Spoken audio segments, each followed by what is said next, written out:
এরা যদি শৃঙ্খল হইতো তো তারা তো প্রপারভাবে একটা অ্যাপ্লিকেশন করতে পারতো। এইটাই তো বোঝা যেতেছে তারা উচ্ছৃঙ্খল ছিল। এটা সম্পূর্ণ মিথ্যা কথা।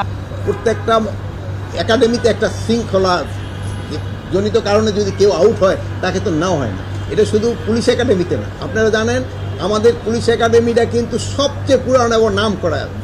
এই রাজশাহী যে পুলিশ একাডেমি এটা কিন্তু সবচেয়ে পুরাতন এবং নাম করা একাডেমি এই উপমহাদেশের ভিতরে সবচেয়ে নাম করা একাডেমি। এই উপমহাদেশের প্রথম এটা।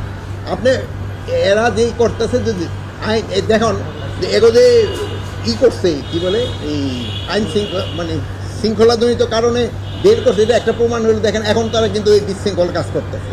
এরা যদি শৃঙ্খল হইতো তো তারা তো প্রপারভাবে একটা অ্যাপ্লিকেশন করতে পারতো আইজি সাহেবের কাছে, স্যার আমার তো এটা ঠিক হয় নাই।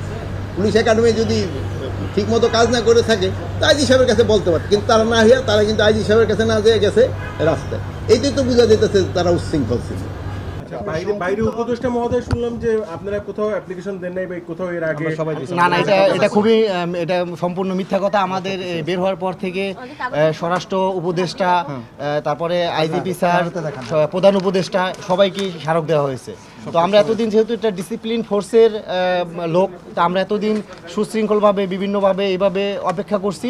তো অবশেষে স্যারের দেখা পেয়ে আমরা খুবই প্লিজ। তো স্যার আমাদের যেটা আশ্বাস দিয়েছেন যে খুব দ্রুতই আমাদের বিষয়ে সিদ্ধান্ত নেবেন।